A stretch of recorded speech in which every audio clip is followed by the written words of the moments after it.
Hello friends, आज का topic है बेटा हेपेटाइटिस के बारे में। हेपेटाइटिस का मतलब होता है, हेपेट माने होता है बेटा लीवर, आइटिस माने होता है इन्फ्लामेशन। इन्फ्लामेशन का मतलब होता है यहाँ पे स्वेलिंग आ जाती है, दिस इज द इन्फ्लामेशन बेटा। तो यहाँ पे क्या होता है हेपेटाइटिस में बेटा, इसमें लीवर में बेटा जो स्वेलिंग आ जाती है और due to the virus, virus की वजह से क्या ये स्वेलिंग आ जाती है, जिसको हम बोलते हैं बेटा हेपेटाइटिस। ठीक है, हेपेट माने होता है लीवर, ये लीवर का दूसरा नाम होता है हेपेट। ठीक है, अब हम बताएंगे जो हेपेटाइटिस जो होता है बेटा, ये 5 प्रकार के होते हैं।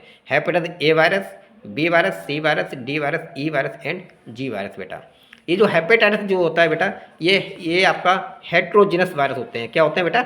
हेट्रोजिनस वायरस होते हैं। हेट्रो माने होता है डिफरेंट, ये डिफरेंट फैमिली से बिलोंग करते हैं, इसलिए इनको हेट्रोजिनस वायरस हम कहते हैं बेटा। तो जो हेट्रोजिनस वायरस जो होते हैं बेटा, अब आप समझिए जो वायरस होता है, इसके अंदर क्या होता है, जैसे कि hepatitis B virus, B virus में ओनली सिर्फ डीएनए होता है। क्या होता है बेटा? ओनली आपका डीएनए होता है, बाकी जितने भी होते हैं उनमें क्या होंगे, आपके आरएनए होते हैं बेटा। और ये इन्वेलप आपका होता है हेपेटाइटिस बी वायरस। तो आप समझिए सबसे पहले कि ये फैलता कैसे है, स्प्रेड कैसे होता है। तो स्प्रेड होता है, सबसे पहले आप समझिए कि hepatitis virus A B C D E G के द्वारा तो ये फैलता ही फैलता है। इसके बाद ये साइटोमेगालो वायरस होता है, उसके माध्यम से फैलता है। एपेस्टेन वार वायरस होता है, उसके माध्यम से फैलता है। या जो एपेस्टेन वार वायरस जो होता है बेटा, इसको हम बोलते हैं किसिंग डिजीज, जो क्योंकि ये सलाइवा के माध्यम से क्या होता है, मुंह के सलाइवा के माध्यम से ये वायरस फैल जाता है, इसको हेपेटाइटिस हो जाता है बेटा। और आपका येलो फीवर हो जाए या रूबेला हो जाए, तो इन सभी कंडीशन में क्या होता है बेटा, ये हेपेटाइटिस फैल जाता है। या हर्पेक्स सिम्प्लेक्स वायरस होता है, उसके माध्यम से बेटा ये फैल जाता है। ठीक है, अब हम बात करते हैं कि स्टेज ऑफ लीवर, कि लीवर का स्टेज कौन कौन से होते हैं। जो पहला स्टेज बेटा होता है, उसमें फैटी लीवर होता है और हेपेटाइटिस होता है। सेकंड स्टेज में क्या होता है बेटा, इसमें फाइब्रोसिस होता है और सीरोसिस होता है। और थर्ड स्टेज होता है इसमें कैंसर ऑफ लीवर, इसमें लीवर का बेटा कैंसर हो जाता है बेटा।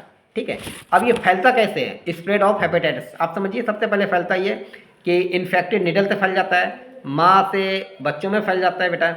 और मल्टीपल सेक्स पार्टनर उसके द्वारा फैल जाता है। या टैटू है, टैटू गुदवा लो, वहाँ से भी फैल जाता है। पुअर हाइजीन जो होता है, हाइजीनिक कंडीशन, कंटामिनेटेड फूड हो या वाटर हो, ठीक है, उसके माध्यम से फैल जाता है। ब्लड ट्रांसफ्यूजन हो, उसके माध्यम से बेटा ये फैल जाता है। ठीक है, जो लोग अपने हाथ नहीं धोते हैं और कोई इन्फेक्टेड पर्सन है, उसका अगर हाथ नहीं धोया, उसने अगर दूसरे खाना खिलाया तो उसको भी इन्फेक्टेड हो जाता है, हेपेटाइटिस बेटा हो जाता है।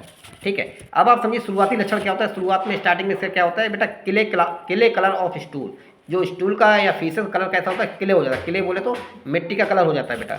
डार्क यूरिन हो जाता है, फीवर है या टायर्डनेस है, या पेन ऑफ जॉइंट्स में पेन है, या भूख में कमी है, या वोमिटिंग है, या आँख पीली हो जाना, जॉइंडिस हो जाना। तो बेटा ये सब डिफरेंट प्रकार के क्या होते हैं, इसमें शुरुआती लक्षण आपको दिखते हैं। दूसरा होता है क्रोनिक लक्षण। क्रोनिक माने होता है लॉन्ग टाइम, लंबे समय तक अगर किसी प्रॉब्लम है तो उसमें कौन कौन लक्षण दिखेंगे। पहले दिखेगा पेट में या पैरों में स्वेलिंग, सूजन दिखेगा। Stone of gall bladder, gall bladder में स्टोन हो जाएगा। या इसको बोलते हैं एंसेफेलोपैथी। एंसेफेलोपैथी मतलब होता है ब्रेन सही से काम नहीं करता है बेटा। ठीक है, और इसमें तीव्र खुजली होगी, किडनी भी इसमें बेटा खराब हो जाती है।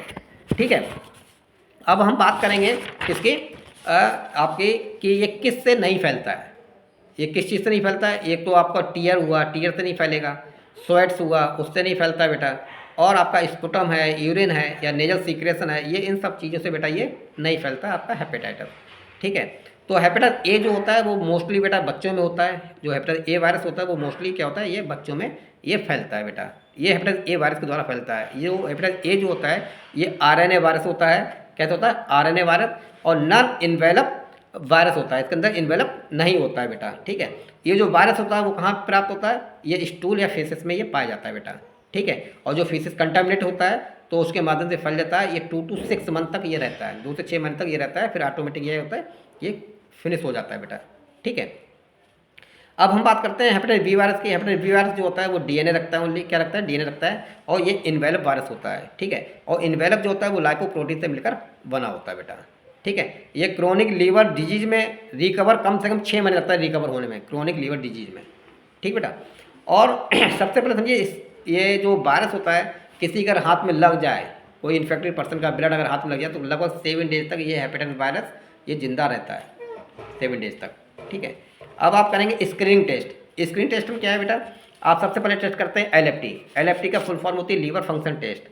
ठीक है, तो लीवर फंक्शन टेस्ट हम पहले करते हैं, डॉक्टर पहले देखते हैं, स्क्रीन करते हैं, उसमें देखते हैं कि अगर एसजीओटी है या एसजीपीटी, एल्बुमिन या बिलिरुबिन या ग्लोबुलिन या टोटल प्रोटीन, अगर ये सब बड़ा हुआ आता है तो डॉक्टर समझ लेता है कि हाँ इनको मतलब चांसेस है हेपेटाइटिस का। तो वो क्या करता है, ये तो स्क्रीनिंग कर ली, अब वो कन्फर्म करता है, कन्फर्मेटिव टेस्ट। फिर वो कन्फर्मेटिव टेस्ट लगाता है। कौन से लगाते हैं बेटा, वो लगाता है HVSAG।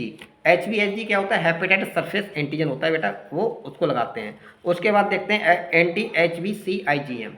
तो HVC जो होता है आपका कोर जो एंटीबॉडी होता है उसको बेटा लगाते हैं चेक करने के लिए। और उसके बाद MRI भी करते हैं, CT स्कैन भी करते हैं, और लीवर बायोप्सी से भी वो चेक कर लेते हैं बेटा।